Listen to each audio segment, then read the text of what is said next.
two. Yeah, good morning, Joe. Good Good to morning, see you Ricky. again. It's a Thank you. wonderful day again. Yes, God has it is. given us another wonderful opportunity to share our stories and to see how God has been working in our lives. But more importantly, that what we're trying to do is understanding what are the commandments, what are the rules God set up for us to understand this world and how to apply to our lives. Exactly. Because we are children, and we are children, and God has given His rules, which is His commandments, to how we need to function in His world, how to treat each other, and how to behave to be good students, or good children in this world. Exactly. Yes. So today I want to speak to you. We're going to talk about really an interesting topic. I think we all can relate to is movies. The movies. Okay. We go to the movies. If we go in the beginning before we start, we have the previews, the commercials. Then we see the beginning, the middle, and the ending of the movie.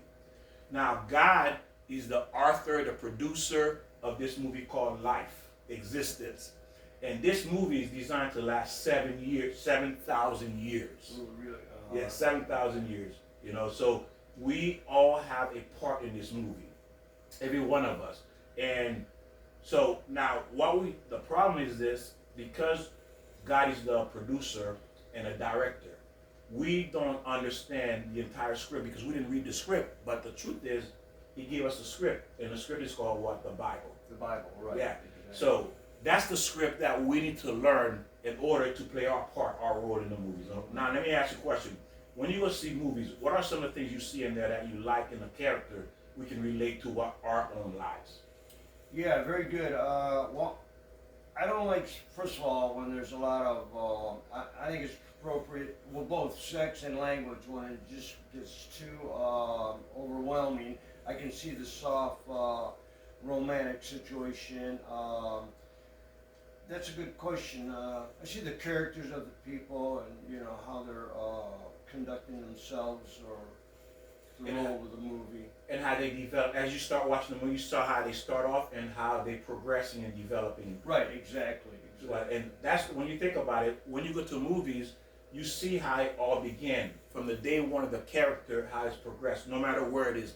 And if you look at the movie, sometimes it shows at a young age, or situation, the beginning of the situation, the problem these characters are in, and how they work through it, and how it ended. Exactly. Now we know in movies sometimes it doesn't end well, right? Mm-hmm. Right. So now the thing is we have to understand is our lives is part of a 7,000-year-old movie God is working on.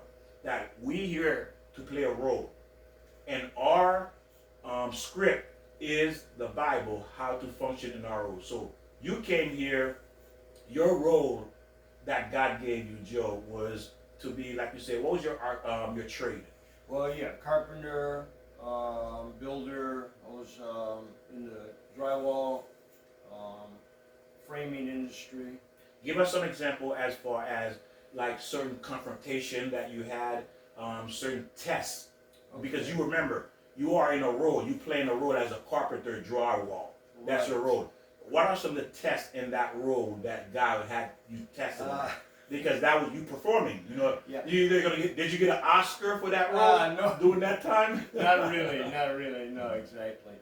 Let's see. Well, I started out working with my dad, and that was a great experience working with my father. And I didn't appreciate that until, I know I'm going a little bit off the subject here, but I didn't really appreciate working with my dad until I was older. And when I run into other people, gentlemen or even women who have worked with their parents, I try to acknowledge that how you gotta, I see it as a great experience. Not just so much just a teacher, but just being with my dad, and it was a great experience. I'm trying to think of a few situations. Well, think about a role where I think you had mentioned to me where your boss came screaming and yelling, and so you had to step up and defend one of the employees. Right. I'm going to tell you a new story. Same thing. Please. Since I'm talking about my dad. Let's see, how did it happen? The builder came on the job, and he started yelling at my dad that we weren't, no, let me back up. It was the insulator. he was supposed to insulate the the walls and all that. But our boss told us to go on the job, everything's ready, go ahead and work. So naturally, you pay attention to your boss. We should have been more aware, but maybe sometimes they blow the insulation in, so we were there to work. Well, the insulator came in and he started screaming at my dad. And I was maybe 16, 17, I don't remember the time. And I just couldn't take him yelling at my dad. I got real mad. We used to work with hatchets, and so I kind of like threw the hatchet down on the scaffold, and I probably scared him like I was going to do something. I said, "Don't you yell at my father. Our boss came here and told us what to do. If you want to come in and talk to us, we'll leave the job so you can do your job." And that was one experience. I do remember that, definitely. Excellent. And now, let's think about it now. We're looking at this from a movie perspective. If I was watching a movie of your life, Right. if I was in a theater and I was watching you and your father going through that, remember, so we are a movie, so just to understand the role we're playing. So if I was watching you on the screen with your father in that scene, Right. and then God is saying, Joe did his scene excellent. You see? Okay. So, and this is what we're looking at, because we have to remember, we're here to play a role. Now, I don't want to use the word play or role. Right, yes, But yes. just for you to get the feel of why you were here. Well, everybody in the audience probably has different perspective. They could have seen me. I was a little bit aggressive and loud. I mean, I could have been a little bit more softer and said, "Excuse me, sir, we're here for..." But I got a little excited because I saw him attacking my father. And as you know, I don't like injustice. And if somebody does something that I feel is kind of like, embarrassing or insulting, and that's how I saw it with this fella yelling at my dad. So, different perspectives from the audience will see different situations. And I think I can agree with the audience. They would agree with what you did, because you were not being disrespectful. You were trying to put him in his place in terms of not to correct him, meaning not to take in terms of getting aggressive or wanting to disrespect him. But you want him to acknowledge that, this is your father as well, also another human being. This is a job. Conduct yourself professionally. Anyone who's on a job, Exactly. if they had an employer that was like that, I don't think anyone would like it. I don't think there's a human being would like an employer, a manager, or supervisor speaking to him in that manner. You know what I mean? Right. So that's a normal response that I believe the audience would clap. Yeah. Taking up, because remember, we are looking our lives through the lens of the audience. Our lives is on the screen. All of our lives on the screen, and we are critiquing. God is critiquing every action, every segment of our life to see, did we do the right thing? You see? Well, like you mentioned before, that the world is a stage. Yes. And so when we go out there, we have to experience what other people are doing, good or bad. We can learn from everyone, every individual, even if they're doing something wrong. You can learn from that because they're doing something wrong. Hopefully, And that's a point too, because even though, and the beauty of it is this, looking at it through the lens of the camera and being on the screen. So if people are in the audience, they saw that part, they would agree with you because they know you did the right thing, you corrected. You see, so we are observers. We are on the world is a stage, and the way we behave and act, people are watching. And they're gonna applaud us if we do the right thing, and they're gonna go boo if we do the wrong thing, because every human being has that natural instinct, to know when something is right or something is wrong. Now, the beauty about it, again, as we're going to look at your life, for example, we're taking your life, and God says, Joe, you're going to play this role. Your role is going to last for 70, 80, 90, 100 years. That's your role in this movie, but because this movie is 7,000 years long, right, and then yours is only going to be maybe 100, 120 years in that 7,000 years. Yes. Now, God said this is your role, and what he does, he puts us in position, in situation, then he says, action. So, he may bring someone who is aggressive, who is disrespectful. You may be at the bar, or you may be at the cafe, someone being rude, someone did like the person was doing. Let's use your father again. Right. When God said action, that guy came up being his role was to be rude at that moment. You see, that was his role. Right, that was his role. Right. Maybe to teach me or my dad, Yeah. all three of us, exactly. So now God Yes. says action, and then you gonna act as well according to the way He said you should handle the situation because you read the script. Well, now that's been almost 50 years ago or so when this happened, and I never forgot it. It's a lesson that we learn, and I remember using that as a guide through my life. But but saying that now, forward 20 years later, I had a superintendent come on a job, and he started yelling at my partner, and it was like he was insulting him, and I had to stand up, and I yelled at my superintendent, and I mean, it was pretty aggressive. I mean, not physically. And actually, the superintendent of the job came out, saw what happened, and he told my superintendent to leave. So I was so excited and actually embarrassed. I apologized to everyone on the job. Said, "Man, sorry I acted that way." And everyone said they understood that this fellow, the superintendent, he comes out and he starts yelling all the time. And that's another example that I remember that. I mean, I'm ashamed that I had to yell like that, but I was still younger and immature, and that's how I had to handle things at the time. Not physically again. But beautiful. See, you said something absolutely beautiful because we all here to learn. The day we stop learning is the day that we drop dead.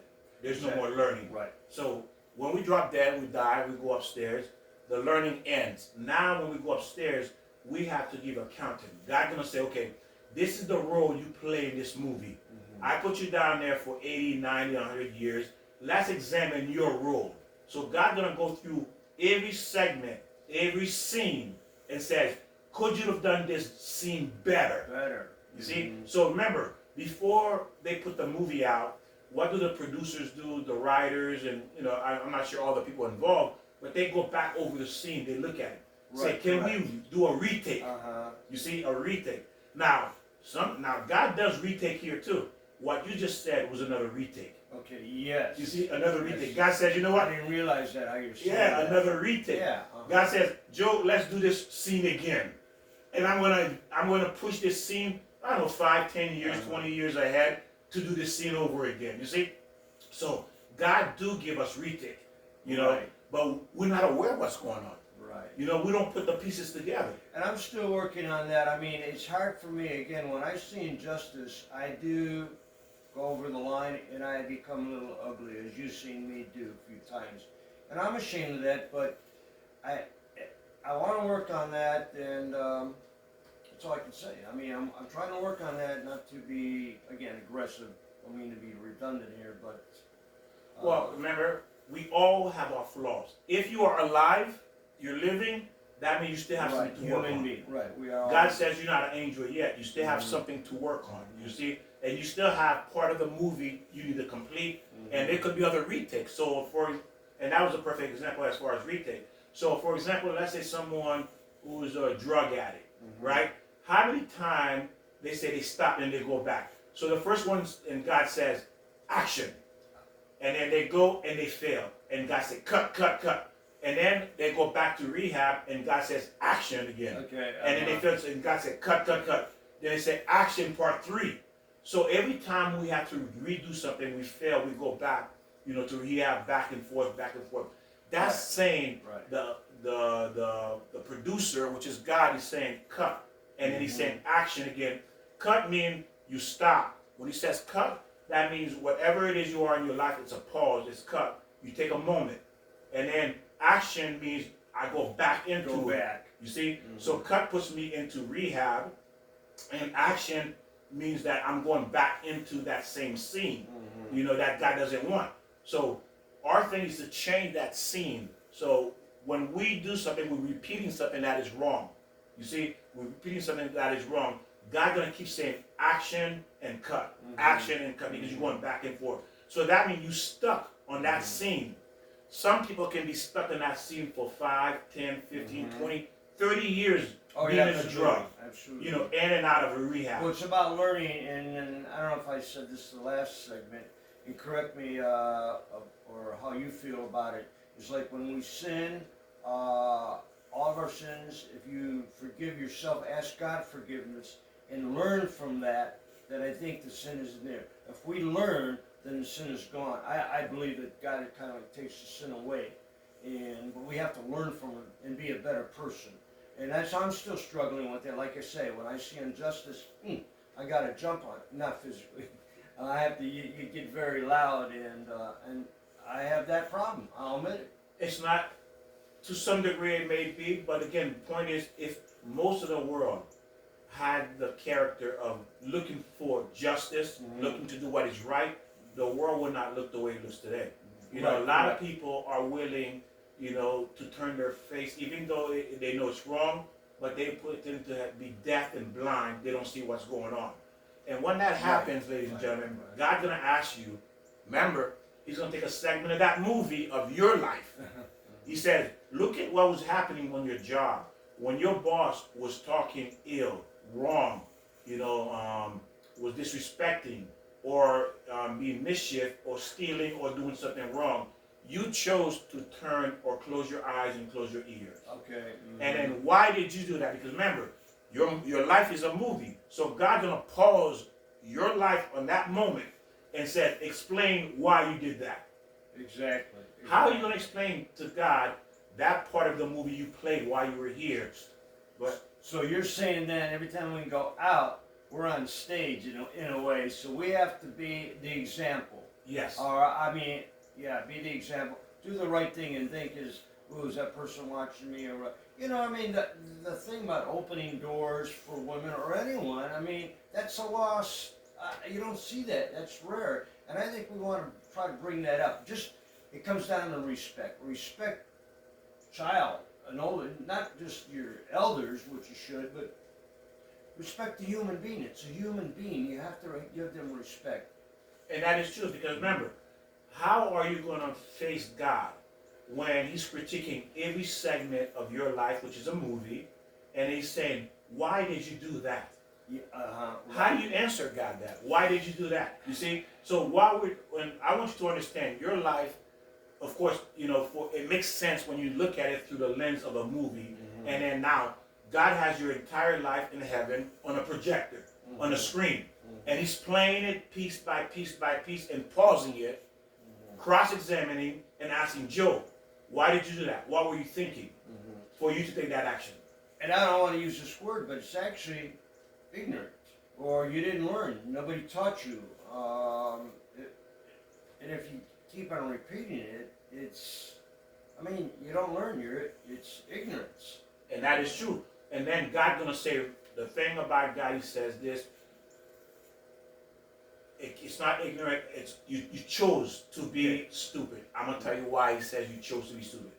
God will say, no one taught you to go get a job, right? You just figured it out on your own. Right. Hey, I need to go get a job. You didn't. Nobody taught you how to do that, right? No one really. Some people can learn how to drive by themselves, and no one taught them how to drive.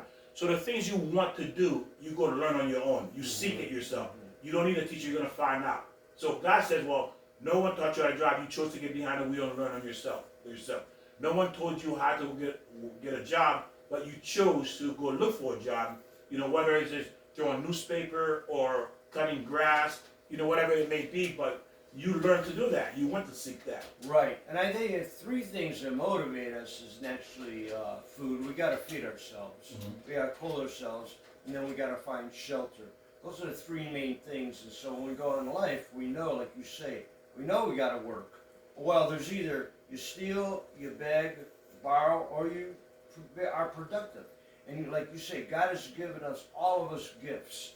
And sometimes we don't know those gifts till later in life, but you know your gifts, whatever. If it's reading comic books, then you maybe want to draw or art or develop comic books, create them. Or if you're in the garden or whatever you're doing, God has given us, all of us, gifts. And maybe more than one. So when you're doing one thing, you can progress to another. In my view, I see that how God. That is true, and that's why we have multiple careers. But remember, everything we are doing here is going to be on a movie screen. Exactly. You know, and that's what we need to take away from this lesson, this video, this teaching, is that it's a movie. Exactly. And our life, we're on stage. on a Right. stage. So every time we step out into the world, into the workforce, whether we're shopping, grocery shopping, we're going to a baseball game, football game, driving, basketball, whatever it is that you engage, whether it's recreational or you have to go to work, all of that is a stage. The whole world is a stage. Right. Communicating is a stage. Now again, God is going to take all of that apart and question us in the area we did wrong. Why did we do it? We could have done it better. And also, he's going to say, well done in the area we did well of that particular segment in the movie. Yes. You see? Yes. So now the thing is that we need to understand is that as we move through our lives, if you find yourself stuck in a certain area, that means that God says you have not yet finished this part of the movie because you keep repeating it. You know, you keep repeating this, you know, going back to the bar, Right. going back Right. to drugs. So your life right now in this movie, God gonna say, well, you spent 40 years, and I say action, action, action, action, 1,000 action for you to do it right, and you never got it right. Or it took you 30 years to get this part of the movie part that you play in, the role you play in this movie, 30 years to get it right. Exactly. Now, what would happen, Joe, if you were a movie producer and then you had this actor or actress and then they keep getting the scene wrong over and over and over and over? What do you think going to happen as far as expenses? Do you want to keep this person? Are you going to fire him, find another actor? What would you do? You know what? Yeah, right off, I would find out what they're, if they can't fit in this role, don't just discard them. Just like even on a job, if they're not fit in this role, then maybe they fit into another role. I mean, I think, or educate them. Maybe they got to go back to school and learn. Where are you going? Well, that's a good thing. Like you said, educate him. So now you're the producer, Okay. right? So they keep repeating that role, making mistake, you know, in what they're supposed to do in that particular scene. So you would hire someone to help. Oh, to help, yeah, them, right. You know, to get the scene right, right? And then God does do that. So He does send people who are He hires, like friends, strangers, families, who will come to you and say, you know, Joe, what you did was wrong. Maybe you should try to do it this way. You see? Yes. And then now God says, okay, you've been taught, let's do this scene Well, that's over what again. God has said. Many times you say, and very tactfully, or what's another word? You know, you say, Joe, you know, you got to let it go, or you know. And I appreciate that, Victor. And that's why I think God, like we all are each other's teachers. And God Yes. sent you in my life, and me in your life, and us in your life, and you're in you. All of you, the Yeah, audience. right. Yes, absolutely. Because Yeah. what's happening is God, again, remember, we're looking through this, a director, producer of a movie lens. So you are the actor or the actress, and then you playing this role in your life. Maybe you're going through a divorce. You know, maybe your children is sick, or your children giving you a hard time, or you're a single parent raising, struggling, or trying to pay the rent, the mortgage, the car, or you know, you homeless. Whatever that case is, that there is your particular scene in that moment is that scene. You playing the scene of a homeless. You playing the scene of a single parent. You playing the scene of a troubled child. You raising a troubled child. You know, all of them are a scene. Or you playing a scene that you're sick. You're on a deathbed, or you know, or you could just be ill. You bedridden, and then you playing that role for that moment. God has you there. The question is, how do you handle yourself in these different situations God placed you in? Because remember, again, it's not to downplay or minimize that our lives, but again, you have to look at it because it is a recording that's going to be shown to every one of us when we leave this world. Exactly. How did you handle this particular scene? You're a single mother. How did you handle that scene? Well, you're in that scene for 10, maybe 20 years as a single mother. How did you handle it? So God's going to take that 20 years of being a single mother, single parent, raising that child, and examine each part, each piece, is dissecting it. So our life is not as simple as we take it, because a lot of people think it's, you know, we just do A, B, C, and D, or it's, you know, it's hard luck, or it's bad luck, it's hard time. that is not the case. I agree with that, but I think really, life really isn't that hard as long as we really follow God's rules and learn our mistakes. I'm losing my train of thought here. I always like to use the saying, and everybody's heard this: you make your bed, you lie in it. I mean, if you're going to drink alcohol and get drunk, drugs, abuse your wife, or commit adultery, hey, you're going to have trouble. But if you live the right life, I think that it will follow. You know, everybody's got hurdles they got, and situations that they are hurt by. We all are hurt by. There's no, you take anybody who's a billionaire, or everybody gets hurt. And we have to check ourselves. And life's not that hard. I mean, you just have to do the right thing, and I think God will be with you.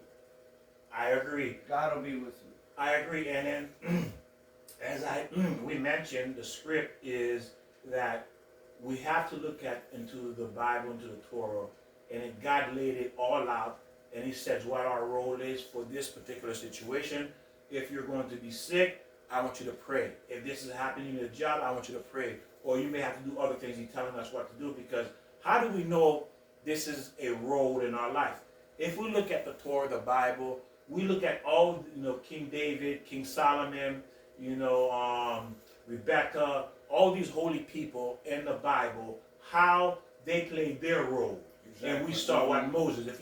We all know Moses. Pretty much anybody who knows about God knows about Moses. Well, what God did is paint you a picture of Moses' life. That's what He's done. We may not know every single detail, but that was Moses' script.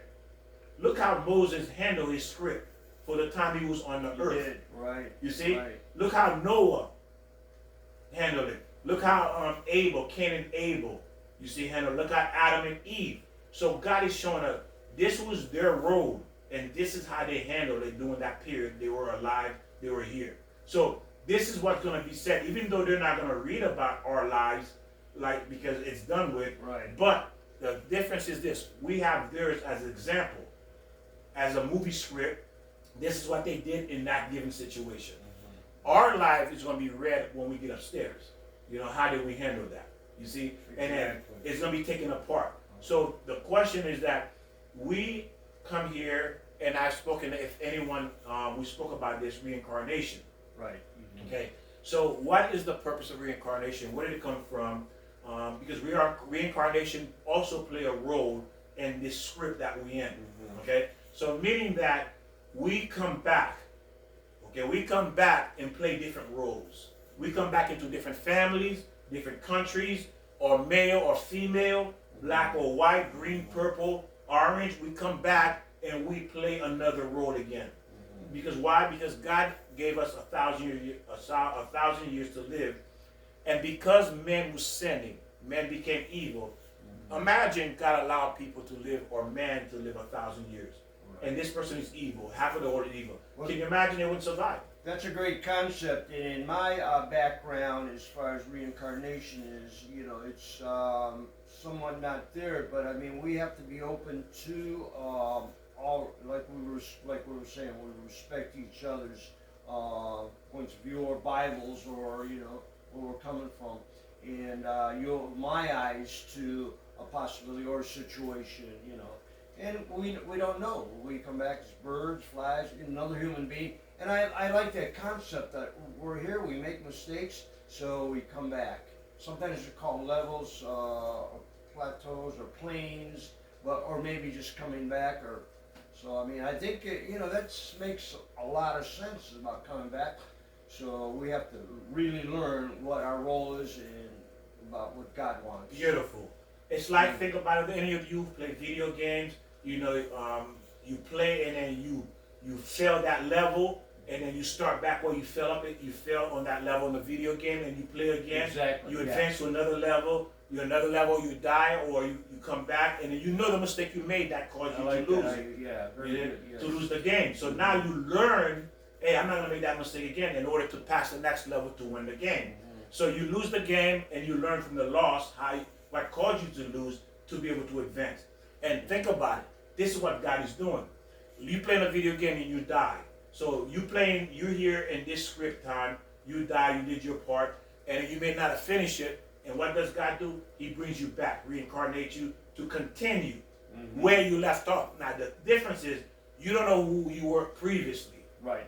But God saved the game so you don't have to go back to the beginning again.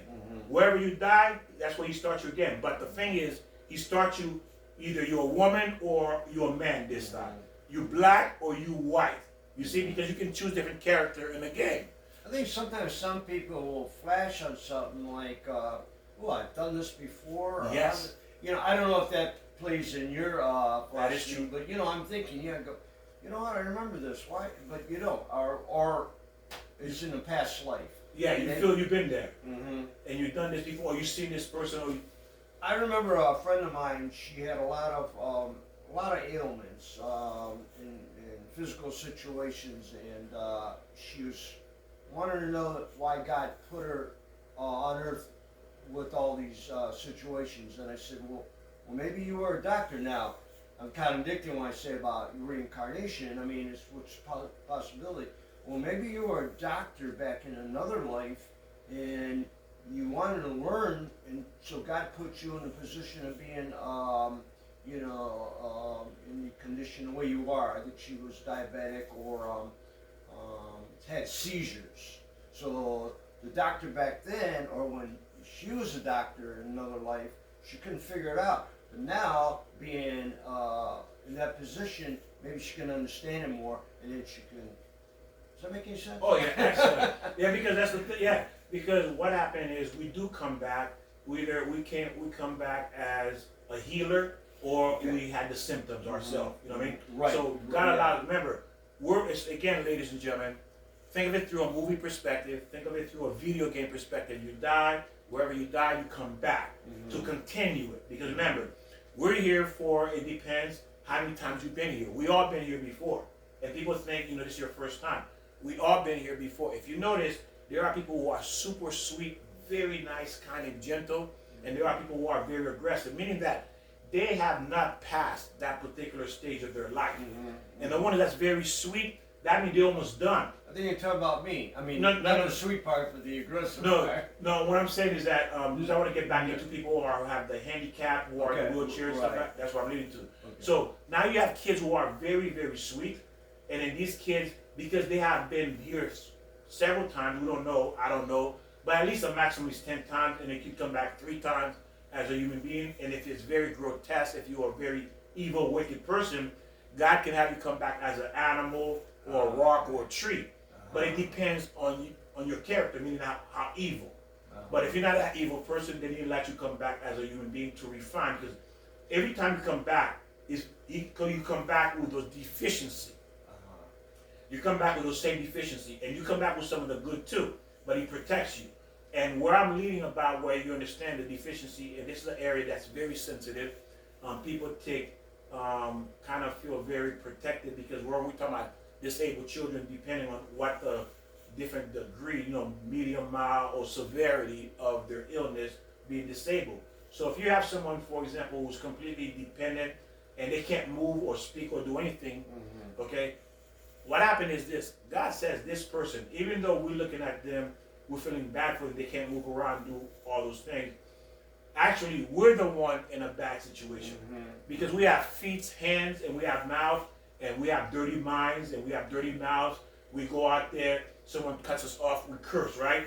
Exactly. Someone mistreat us, we want to beat them up, or we'll go out and kill, we'll do harm. But imagine now, God brought you back, where you can't move at all. All you can do is move your eyes or move your lips to move the wheelchair. Why? Because when God puts you in that position, it's because God says, you've done everything already in all those lives. You become perfect. Now, I cannot let you be perfect, almost a perfect being, and you can still walk around and go out and curse and do things. Then you're going to contaminate again. You see, now you're committing sin. But in this body, you're not committing any more sins anymore. I see that, yeah. You see, you're restricted. So if, for example, if you're locked up in prison, you can't commit sin, you can't commit crimes. Correct, right. You see? So that means in that body, God has confined you where you can't go out to the bars, do this, and engage in, hearing filthy things, using profanity, saying profanity, all the things that's going to cause us to pay the price later. God has made this individual, because this individual has come back many times and fixed those areas. And God says, you almost perfect, but I have to put you in a vessel that cannot go out there. You see, cannot hear filthy words, cannot speak filthy words, cannot touch a woman, cannot do this, because you're almost perfect like angel. And we can be higher than an angel.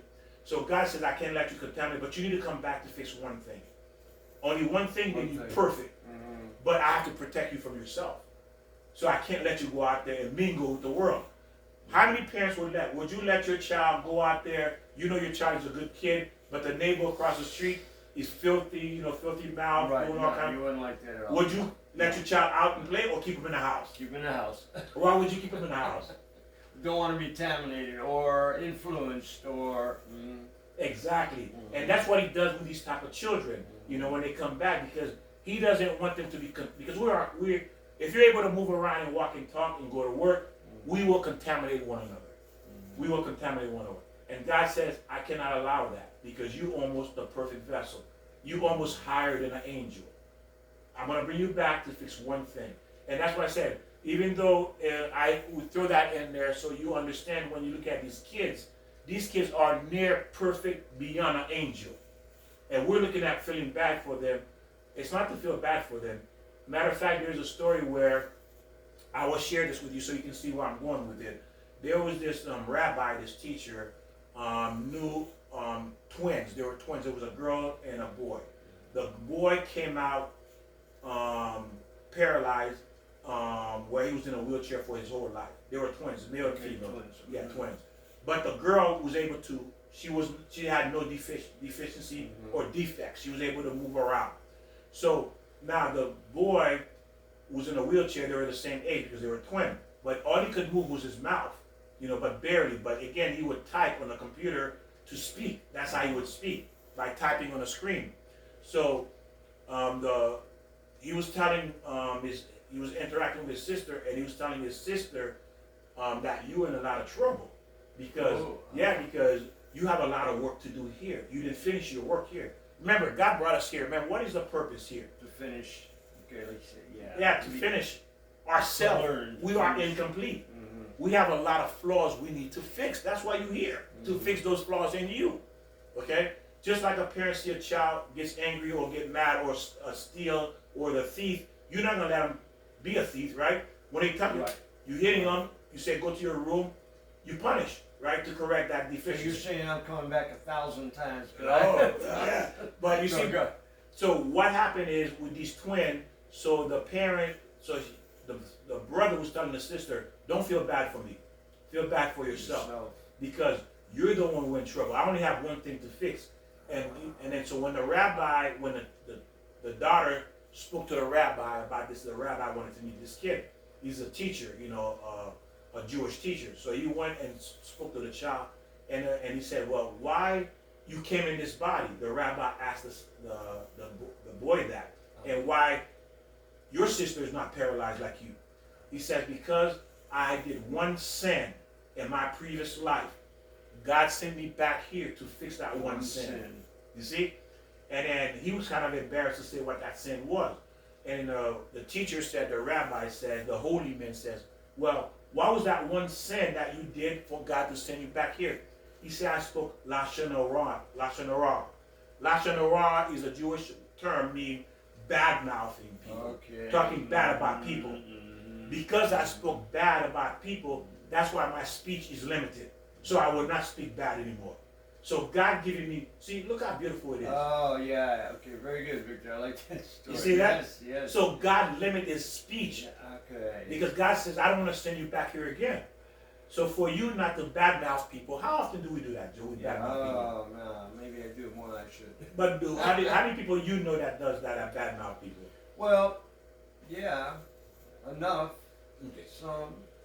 More than others, Yeah, right. Yeah, meaning that what I'm asking for is that it's easy to badmouth than it is to compliment. Right.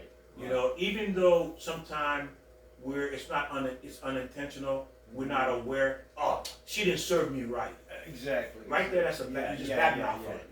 You know, oh, she brought me a dirty glass. Right. Or she's not doing her job That's right. easy to do. Yes. Look how easy it is. Or she's mean, he's mean. You see how easy it is? We just flip and say things we're not even aware. That's bad mouthing because why? Somebody's overhearing that.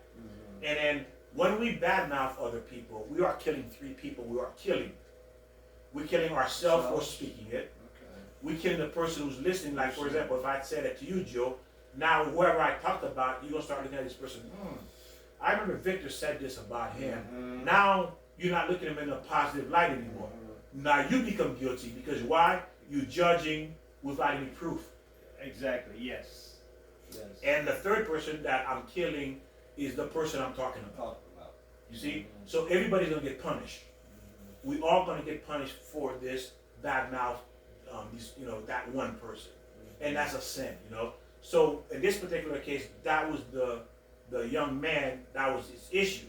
That he had left, he had to fix. Then God brought him back, and God says, to keep you from going to the bars, to keep you going from out there, from working all this, where you're going to commit sins again, and dirty your soul, bring stain on your soul, I'm going to put you in this body, and I'm going to limit your speech, so you can't badmouth. So when he told the rabbi that, the teacher, this is why I'm back here, because I was speaking bad. I spoke bad about people.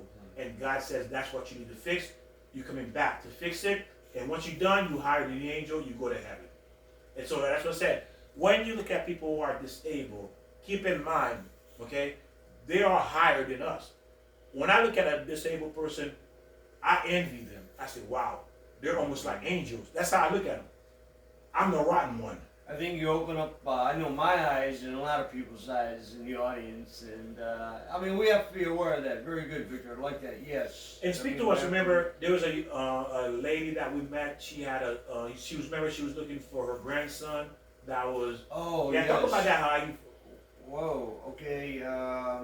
He had the tail thing. Well, let's say you go ahead and. Okay. Remember, there was a lady. I do remember that, but I don't remember. Yeah. Please jump in. Where I think you saw the young man came out. He was artistic a little bit, right? And then he was very gentle and quiet to himself. He wasn't the type of kid that other children want to be friends with. Right. Remember, he was to himself. Yes. So he went wandering around, and then the grandmother was looking for him. Remember, she was concerned, and then the mother was worried about him because she felt he wasn't like other kids. You know, he was different from other kids. Right, exactly. And now, when we spoke with the grandmother, remember we told the grandmother, no, you got it wrong. We should be feeling sorry for us, not him. Right. Because he acted almost like an angel. Yeah, he did. Remember? Yeah, he did. Sweet. Definitely. Yeah. What did you notice about him? Wow. Well, we know a few other people in that situation around our area. And you do notice how, like you say, how sweet and polite and innocent, yeah, good word. You know, we learn from that. People think you can't learn from that situation, but you do. How innocent and how beautiful they are. And they are beautiful human beings. If you pay attention to those kids, now of course, you know the severity varies in the degrees of of the problem they may have. You know, they're suffering from, but for the most part, most of them are gentle. Most of them are gentle, loving spirit, easy. Right. And how is that about? Because why? They've been working on this for many lives to get where they are. You looking at somebody at the finished product. They are the finished product, ladies and gentlemen. These kids that are in these wheelchairs, artistic, they are almost the finished product of becoming the perfect human beings. You see? And God says you almost perfect. Again, it makes sense. If you know in your neighborhood there's a lot of bad kids and you know your kids are good, you're not going to let your kids out the house. No. Right? Isn't that a restriction? Oh, no. Exactly. Right? So, and other people might say, oh, look at this neighbor, they don't let their kids out, this and this. You just don't want your kid to pick up the bad habits the other kids have. You know, you don't let them go to certain people's houses, right? Because why? They're going to be influenced. So God says, to keep you from being influenced, I'm going to limit your motion, your movement, your speech. You see? So as we go back to the movie of our lives, and I just want to add that so we understand what it is we're supposed to be like, what we're supposed to be working on. These people are example where we need to be. Yes, I see that. You see, that's what we need to be, Joe. we need to be refined like them. You know, we talk about etiquette. Etiquette, we all understand what that means, to refine our character, to become gentle, loving, caring, sensitive, understanding, manners, that's what we're here for. We came here with deficiency, and God wants us to fix these deficiencies, and again, he's going to use the different part of our lives, like a movie, and he's going to ask us, why did you take this course of action? Now, where do you think you are, Joe, as far in the movie of your life? And when you look back and they put you on a big screen, how are you going to look at yourself from this point moving forward? When you're in the world is the stage. Yes. Well, I like we said, we all have a lot of things we got to correct and ask God for forgiveness for what we've done. But yeah, I don't know. That's a good. You know what? I hopefully that I'm. As you get older, you hopefully can learn, and you want to be in a better place. So I know I'm better yesterday, and I'm better today than yesterday, and hopefully better tomorrow. So, yeah. And what this does, these lectures and conversation, is give us more insight how to see. Right. Okay, so I understand my life is going to be on a big screen. And God's going to ask me a question about everything I've done, and I'm going to have an answer. Right, absolutely. Why did I take this course? Why did I use profanity? Why did I get angry? Why did I punch that person? Why did I stab that person? Why did I steal this? Why did I say what I said? So everything's going to be critiqued. So the question is, are you going to have an answer? Are we going to have an answer? What's our answer going to be? You see? Well, I'll answer like I did. Well, I try to be better. I hope I'm better. But yeah, I mean, we all kind of like try to put ourselves in a comfort zone, and we will say, well, okay, I'll steal a little bit of this, but this is like 1 or 2 pennies, But it's like we have to correct that. We have to make sure that we stay straight and learn again from our past, and hopefully to always be better, and to acknowledge that for other people. Beautiful. Let's go back. So something we recap. We did last part 1. We talked about the battery. You said so. That's part 2. Retake. Right. Yeah. Have you? So how are you gonna do that scene over to correct that scene? Yeah, I definitely. You brought this to my attention. Really, I haven't done it. But. Should, like you say, buy the batteries and then pay for it and then leave it there, because I brought home, recap, I brought home batteries that I didn't pay for, that was stuck in my cart, and I didn't realize it, and I was going to bring them back, and I never did, and even used the batteries. So I sinned, and I have to correct that. Beautiful. You see, so definitely correct that. So guys, and if you look at it, that's beautiful. So guys, now once you do that, guys, don't say bravo. You passed this part of the movie. You pass it. Now we're going to go to the next scene. You see? So that scene has to be corrected. You see? Because when you go up there, God's going to show you the first part of that scene, and you'll say, you correct it in the second scene.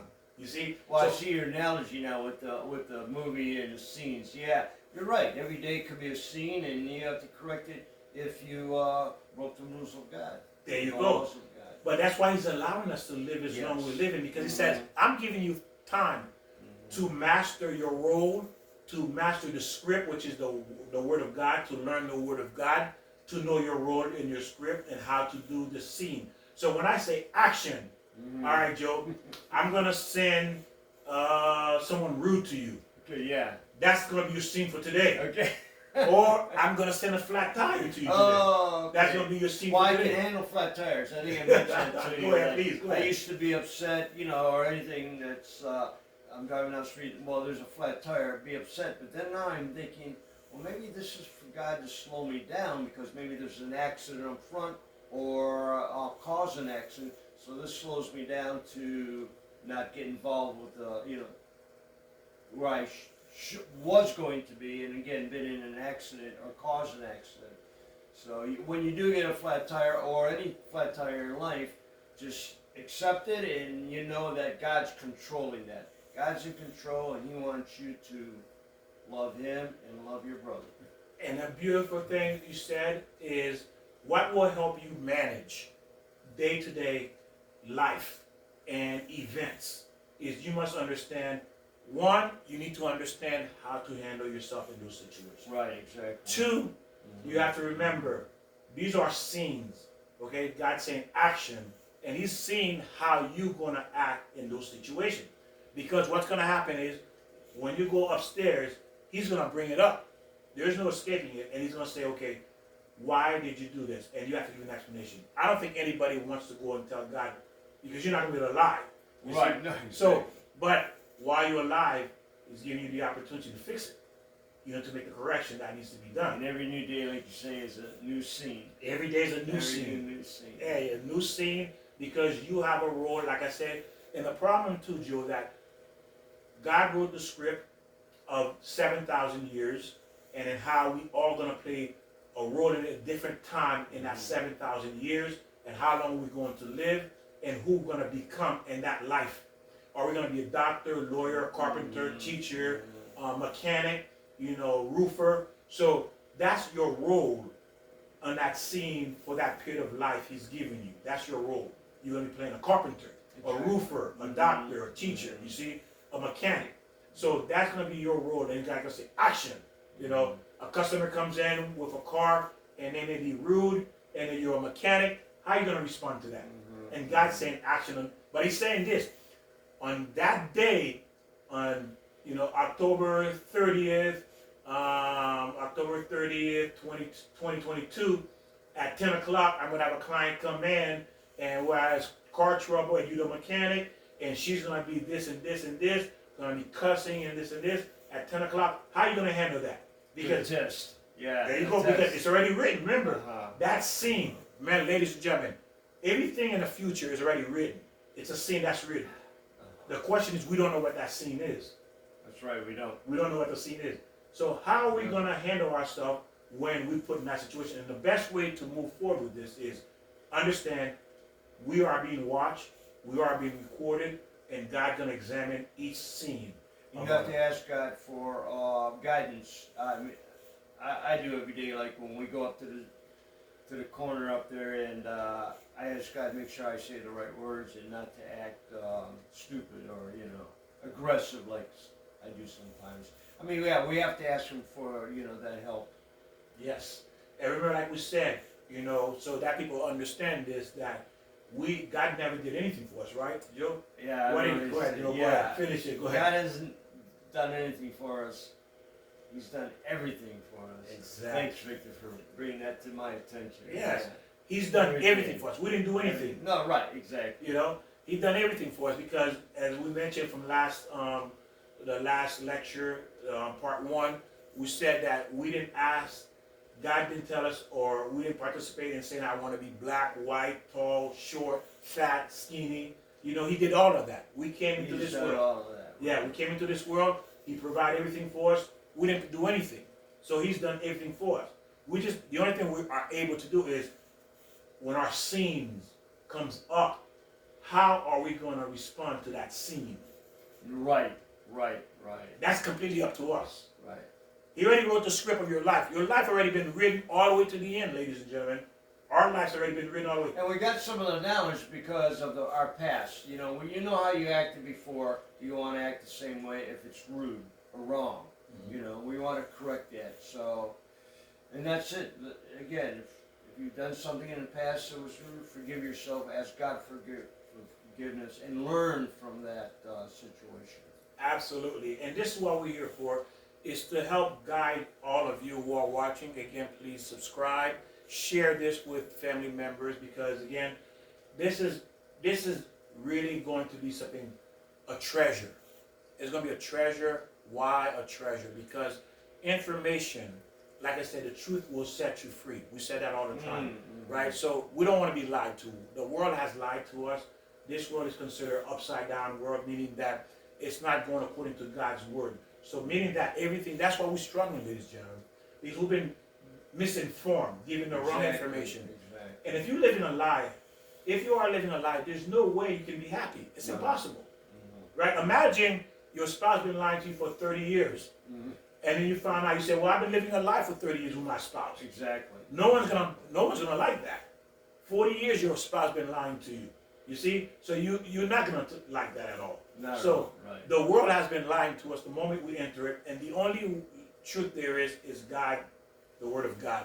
And we need that in order to live the life He wants us to live. Exactly. You know, so it's like your parents. Your parents are not gonna, of course, you know, normal parents are not gonna lie to their children.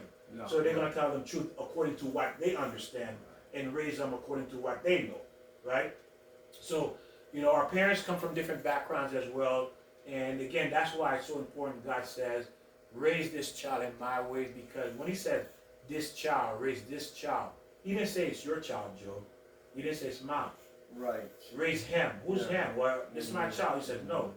The flesh is yours, but the soul I put inside of him belongs to me. So you better teach this child, this soul that's inside this child, which is mine. That's what God is saying. Exactly. Right. Make sure he knows my commandments, my ways, so he can live in this world and fix himself. That's what we're responsible for. That's why He says to raise him in my way, meaning teach him my commandments, so he know how to go about in the world. So he doesn't sin, he doesn't become my enemy. Because he's my son, he's my daughter. Right. You know? So we have an obligation, a responsibility to our children. And if you're watching these videos, you are obligated by law, by command, to teach. If you're not able to, you don't know, this is what these videos are for. This is what these videos, you learn them and you teach it to your own children. Or you learn it together with your kids. You know, I mentioned this many times, but again, don't wait till the storm arrives. Then it's too late then. Too late. Because you're already caught in it. You and your children, your family, you're already caught in the storm. And now what do you do? How do you get out of it? You know? So is there anything you want to add, Joe? No, Please. thank you very much, Victor, for this segment. It was very good. Feedback from the audience, please. And thanks again, Victor. Like your input. And you too, as Joe. And as you can see, Joe is a very learned man. He's read a lot of books, you know, and you know everything you can see in here has a history behind it. Very intelligent man. I've learned a lot from him. I love him and I appreciate him. And as you can see how we go back and forth, all of this is knowledge from God that we see in our own personal life. Right. And we want to share with you so you know how to maneuver in these dark times, uncharted territory for most of us, because if we don't know, because the world has changed from COVID. Right. You know, the world has changed. It's like a different world. And remember, Victor, I'm a parrot. Oh, yeah. All these books, I mean, I'm only repeating. It's not so much my knowledge, just what, you know, I've read and what God has given me to express. Like we are, again, each other's teachers. And you taught me a lot. And you as well. And he's right. I'm nothing more than a parrot. I'm repeating what I've learned, you know, from the Word of God, from the Old Testament, and sharing with you the wisdom of God so we can live a fruitful, healthier, peaceful life. Thank you for joining us. God bless. We'll see you next time.